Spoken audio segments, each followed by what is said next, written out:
या तन विसरी बेलड़ी गुरु अमृत री खान, शीस दिया सतगुरु मिले तो भी सस्ता जान। सतगुरुदेव भगवान की जय। उनके चरणों में कोटि कोटि नमन। अगर आपको पता करना है आपकी आसक्ति, आपका मोह किसमें है, तो आप अपने विचारों पर गौर कीजिए। आपके विचारों से पता किया जा सकता है कि आपकी आसक्ति, आपका मोह कहाँ टिका हुआ है। अगर आपको बच्चे के बारे में थॉट्स आ रहे हैं, विचार आ रहे हैं, तो आप कहेंगे कि मेरा पहला कर्तव्य मेरे बच्चे का लालन पालन है। और जैसा हम सोचते हैं वैसे ही हम यूनिवर्स से कनेक्ट हो जाते हैं। हम जिस रिश्ते के बारे में सोचते हैं उसी रिश्ते से हम परमात्मा से कनेक्ट हो जाते हैं। जो हम सोचते हैं, विचारते हैं, वो ही विचार हमें हमारे कर्तव्य लगने लगते हैं। हमें लगता है ये करना, ये कर्म करना तो मेरा कर्तव्य है, जरूरी है। हमारे विचार ही हमारे कर्तव्य निर्धारित करते हैं। अब निर्भर अपने आप पर करता है कि आप अपने विचारों को कैसे नियंत्रित करते हैं। कई बार माताओं और बहनों का सवाल रहता है कि मैं कथा के लिए, कीर्तन के लिए या सत्संग के लिए घर से निकल ही रही थी, तो बच्चे ने कहा मुझे अकेले छोड़कर सत्संग में जा रही हो माँ, या पति ने बोल दिया मैं तो अभी अभी घर आया हूँ और तुम सत्संग में जा रही हो, इसलिए घर पर रुक गई, नहीं आ पाई। तो मुझे अपनी माँ और पत्नी की ड्यूटी निभानी चाहिए या सत्संग में आना चाहिए? ये सवाल हम सभी का है। बच्चे की ही बात कर रहे हैं तो हम पहले माँ हैं, तो पहला कर्तव्य कर्म बच्चे का बनता है। वो कर्म पहले पूरा करना है। लेकिन अगर हम जबरदस्ती मन को मनाकर सत्संग में आ भी गए तो हमारा मन यहाँ पर भी नहीं लगेगा। हमें लगेगा हमें बच्चे के पास ही घर पर रहना चाहिए था।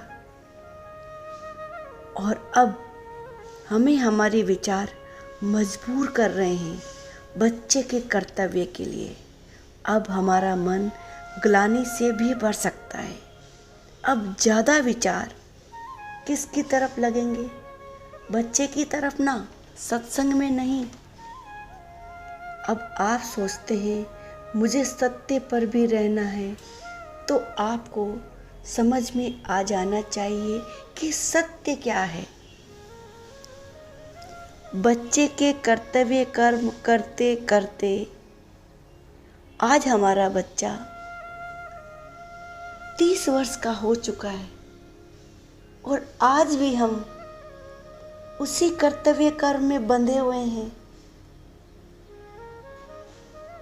आज तक आपने नहीं देखा, आज तक जितने भी कर्म पूरे किए, क्या उससे मन को शांति प्राप्त हुई? किसी को भी संतुष्टि हुई? आपको या आपके बच्चे को उसमें किसी को भी खुशी मिली? नहीं, आप अभी भी दुखी हैं। तभी तो माँ होने के विचार आ रहे हैं। जैसे एक व्यक्ति है, वो शॉपकीपर है और अपनी शॉप पर काम करना चाहता है और चाहता है कि मैं काम करते करते ही भगवत प्राप्ति कर लूं। लेकिन जो विचार उसको धन कमाने का आ रहा है, तो क्या उसको दुकान पर होना चाहिए या साधना की तरफ? जब तक मन में विचार धन कमाने का है, भगवत प्राप्ति नहीं हो सकती। एक समय में दो विचारों पर एक साथ कर्तव्य कर्म नहीं किया जा सकता है। अब वो सोचे कि केवल भगवान को मानते मानते मेरा ध्यान यहीं दुकान पर ही भगवान में लग जाएगा।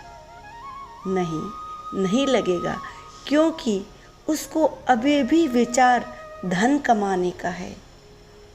और हाँ, अगर विचार भगवत प्राप्ति का है तो समाधि कहीं भी लग सकती है।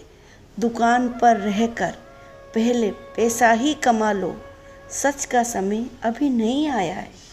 भगवत प्राप्ति की लालसा अभी जागृत नहीं हुई है, क्योंकि भगवत प्राप्ति के विचार ही नहीं आ रहे हैं। अभी तक तो धन कमाने के विचार आ रहे हैं। जिस चीज़ को प्राप्त करना होता है उसके विचार आने लगते हैं, तब समझना चाहिए अब मुझे इस राह पर चलना है। भगवान को पाने की जगह दुकान या ऑफिस तो नहीं, भगवान को पाने की जगह है सत्संग, कथा, कीर्तन, मंदिर, संतों का सानिध्य। और अगर वहाँ जाकर भी आपको धन कमाने के विचार आ रहे हैं, तो अभी आपको धन ही कमा लेना चाहिए। भगवत प्राप्ति बाद में प्राप्त की जा सकती है। अगर सत्संग में, कथा कीर्तन में, मंदिर में, संतों के पास जाकर अपने विचार अवश्य जांच ले। कहीं वहाँ जाकर भी संसार के बंधन, धन संपत्ति के विचार तो नहीं आ रहे हैं। वहाँ जाकर केवल और केवल भगवत प्राप्ति के ही विचार आने चाहिए। और हमारे विचारों की शुद्धि केवल और केवल संतों के सानिध्य से और गुरु की कृपा से ही आ सकती है। गुरु जब भी हमारे जीवन में आते हैं, हमारे कल्याण के लिए ही आते हैं, क्योंकि गुरु धरती पर साक्षात प्रकट परमात्मा है। हम भगवान को भूल जाते हैं और कोई अच्छा कर्म, पूर्व जन्मों का कोई अच्छा कर्म जब प्रकट होता है, तब हमारे जीवन में संत महापुरुष का, गुरु का पदार्पण होता है। गुरु हमारे सामने आकर खड़े हो जाते हैं और कहते हैं, थोड़ा सा भगवान का नाम ले लो। हमसे भगवान का नाम लेने का कहते हैं तो उसमें हमारा ही भला है, गुरु का कोई भला नहीं है। गुरु को क्या मिलने वाला है? हम अगर भगवान का नाम लेते हैं तो वो हमारे भले के लिए है। फिर देखिए, सद्गुरु हमारे कल्याण के लिए कितनी मेहनत करते हैं। हम सभी को जीवन में गुरु जरूर मिलते हैं, लेकिन कोई ना कोई पाप कर्म ऐसा होता है जो हमें गुरु के वचनों पर नहीं चलने देते हैं। हम गुरु के वचनों पर नहीं चल पाते हैं, इसलिए हम जन्मों जन्मों से भटक रहे हैं। इसलिए कहा जाता है कि सच के रास्ते पर चलते रहो, सत्संग में जाते रहो, कथा कीर्तन में जाते रहो, संतों का साथ करते रहो। एक ना एक दिन बुद्धि शुद्ध हो ही जाएगी, और जब ये बुद्धि शुद्ध हो जाएगी तो पिछले किए अच्छे कर्म भी याद आ जाएंगे, और आप उसी क्षण, जिस क्षण आपको अच्छे कर्म याद आएंगे, आप अपने आप को बदल लेंगे। कुछ तो बात है। क्यों कहते हैं गुरु सत्संग में आने के लिए? सत्य से जुड़ना चाहिए। जीवन का सारा समय हमने संसार में संसार के रिश्ते निभाने में माँ पापा, पति पत्नी, चाचा चाची, ताई ताऊ, दादी दादा, नाना नानी, बहन भाई, सब रिश्ते निभाए। उन्हीं विचारों में आज तक हम घिरे रहे। अब समय आ गया है। इन विचारों को हटाने के लिए हमें एक नया रिश्ता जोड़ना चाहिए। गुरु और शिष्य का रिश्ता। गुरु की आज्ञा में चलकर शिष्य का कल्याण निश्चित है। ठीक वैसे ही जैसे शेर के मुख में आए शिकार का अंत निश्चित है। हर एक व्यक्ति एक बात बोलता है, मैंने अपना पूरा जीवन सभी रिश्तों को अच्छे से निभाने में लगाया, लेकिन किसी एक को भी संतुष्ट नहीं कर पाया, मिला कुछ नहीं।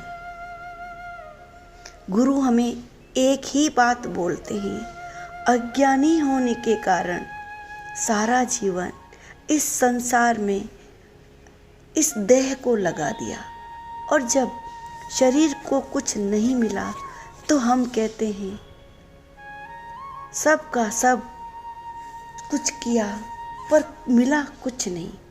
इसलिए पहले अगर हम अपनी चेतना को जान ले, स्वयं को पहचान ले, जब तक हम स्वयं से असंतुष्ट हैं तो किसी और को कैसे संतुष्ट कर सकते हैं। गुरु कहते हैं पहले अपने आप को संतुष्ट करो, होश में लाओ, फिर किसी के लिए कुछ करना, क्योंकि बेहोशी में किया गया कोई भी कर्म अच्छा कैसे हो सकता है।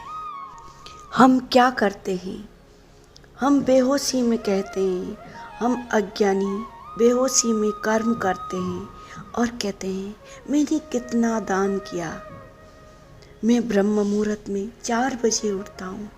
हम अच्छे बनने की कोशिश कर रहे हैं, अच्छे बनने के नारे लगा रहे हैं। ये अच्छापन केवल दिखावटी हो सकता है। ऐसा व्यक्ति कभी अच्छा नहीं बन सकता। उसकी वाणी में अहंकार की बू आ रही है।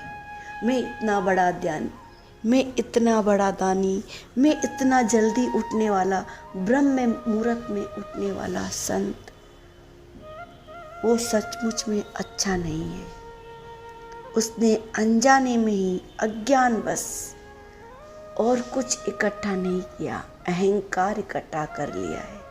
ऐसी स्थिति में हमें गुरु की बेहद आवश्यकता होती है। बेहोशी में ही तो अहंकार को संग्रहित किया जा सकता है। हमें किसी ने नहीं कहा कि तुम दान करो या किसी की सहायता करो।